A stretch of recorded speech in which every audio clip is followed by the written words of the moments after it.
I found $47,000 in cash sitting in a warehouse last month. The owner had no idea it was there. It wasn't hidden, it wasn't in a safe, it was sitting on shelves in plain sight, disguised as inventory. And here's the crazy part, this happens almost in every business I look at. There's cash just sitting there, doing nothing, while the owner is stressed about making payroll or paying suppliers. Today, I'm going to show you exactly how to find that cash in your own business. I'm going to show you the single metric that tells you if your inventory is making you money or silently bleeding your bank account dry, and the exact 3-step system to fix it. By the end of this video, you'll know exactly how to calculate your inventory turnover in under 90 seconds and what your number reveals about your cash flow health and the fastest way to unlock cash that's currently trapped on your shelves. Now, what this means for your business is that you'll stop wondering where all your money went, you'll have cash available to reinvest in growth, and you'll never be stuck again with piles of inventory you can't sell. Here's what most people don't understand. Inventory is not an asset. Let me say that again. Inventory is not an asset. It's a liability pretending to be an asset. It's cash that you've already spent, sitting on a shelf, doing absolutely nothing for you until it sells. Let me tell you about that $47,000 that I mentioned. I was working with a business doing about $500,000 a year in revenue, decent business. The owner was working 60-hour weeks, stressed about cash flow, and couldn't afford to hire help. I asked him, how much inventory do you have? He said, about $80,000 worth. I said, great, how fast does it turn? Blank stare. He had no idea. So we calculated it. His inventory turnover ratio was 1.8. Know what that means? It means his inventory was sitting there for an average of 200 days before it sold. Over 6 months. Some of it had been there for over a year. He had $47,000 of inventory that had been sitting there for more than 12 months. Products that were outdated, styles that were out, things nobody wanted anymore.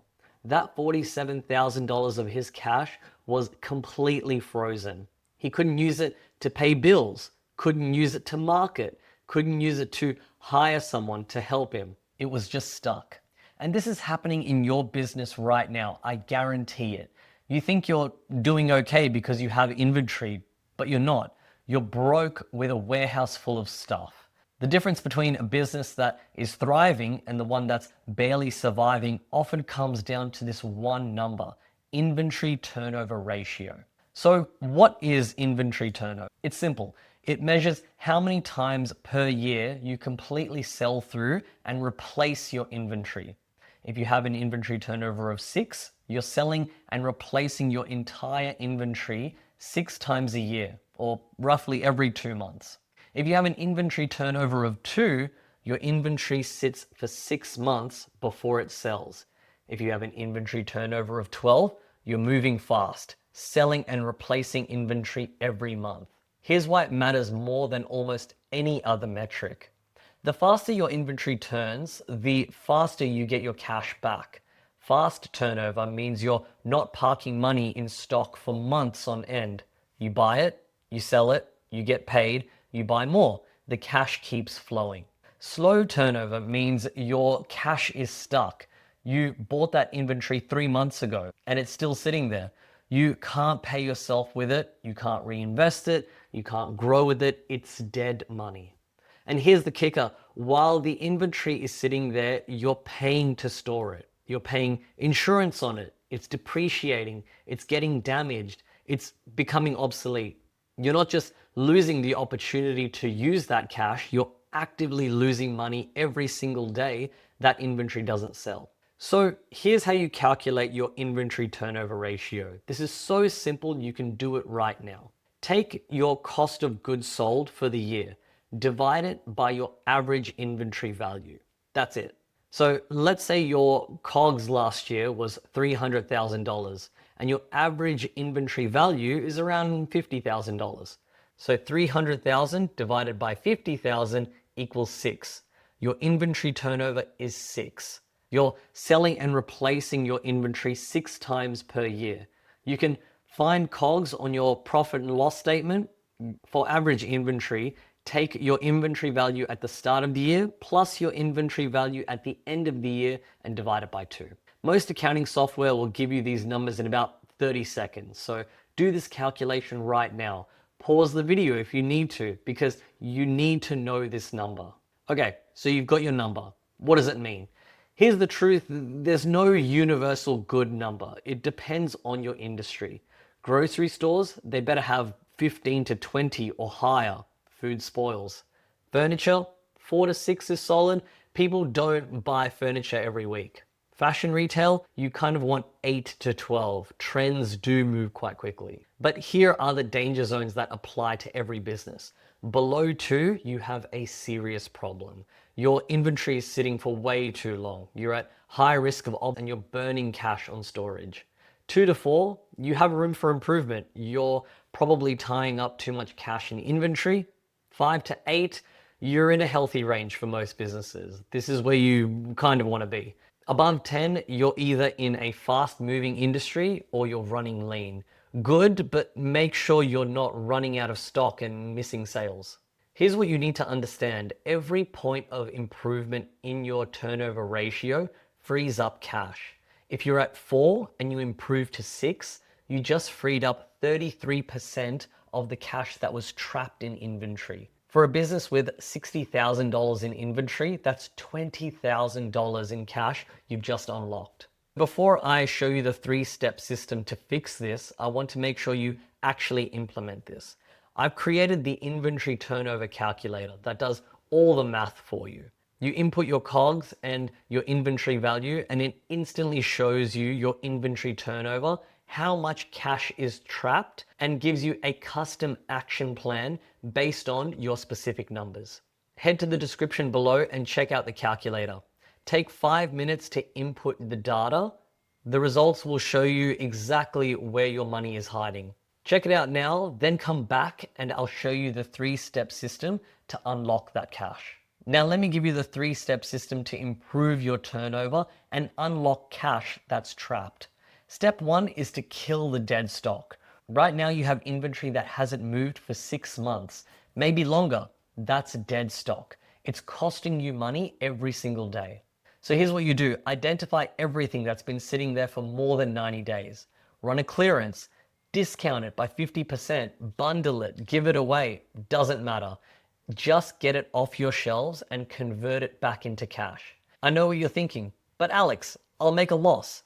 You're already making a loss. Every day it sits there, you're losing money on storage, depreciation, and opportunity cost. Take a quick loss now and redeploy that cash into inventory that actually sells. That client with that 47,000 in dead stock, we ran a liquidation sale. He got 28,000 back. Yes, he took a 19 grand loss, but here's what happened next. He used that 28,000 to buy fast moving inventory. That inventory turned 4 times in the next 6 months. He made 52,000 in profit from that 28,000. The dead stock would have made him 0. Step 2 is to fix your forecasting.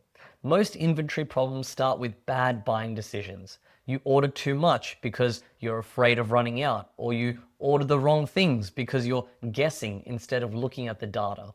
Here's what to do. Track your sales velocity for every product. How many units do you sell per week? That's your velocity. If you sell 10 units per week and it takes 2 weeks for it to restock, you need 20 units on hand plus a small buffer. Not 100 units, not 50 units, 20 units. Order smaller quantities more frequently. Yes, your per unit cost might go up slightly, but you'll free up massive amounts of cash and eliminate the risk of being stuck with excess inventory. The trade-off is worth it every single time. Step 3 is to accelerate your sales cycle. The faster you sell inventory, the faster you get your cash back. This means better marketing, more aggressive follow-up, clearer product positioning, an easier checkout process. Whatever it takes to reduce the time from product arriving to product selling. One client had inventory sitting because their website was confusing. People couldn't find products. We reorganized it. Sales velocity increased 38% overnight. Same products, same prices, just easier to buy. Another client started emailing their list twice per week, highlighting specific in-stock items. We have this ready to ship today. Their turnover improved from 4.2 to 6.1 in 3 months. Sometimes your inventory problem isn't an inventory problem. It's a sales and marketing problem disguised as an inventory problem. So here's what to do. Number one, calculate your inventory turnover ratio. Right now, it takes 2 minutes, or go into the description below to find that calculator. Number two is to identify any inventory that's been sitting for more than 90 days. Make a plan to liquidate it this week. Number three is to look at your top 20% of products. Those are your cash generators. Order more of those, less of everything else. Number four is to track this number monthly. What gets measured gets managed. Remember, every day your inventory sits is a day your cash isn't working for you. The goal isn't to have loads of inventory. The goal is to have the right inventory that turns fast and generates cash. If you got value from this, hit subscribe and drop a comment with your inventory turnover ratio. I'll personally tell you if you're in good shape or if we need to fix it. And if you want hands-on help implementing this system, check out the Stock Savers 90-day profit growth journey. It's in the description. We'll walk you through exactly how to optimize your inventory and free up cash. See you in the next one.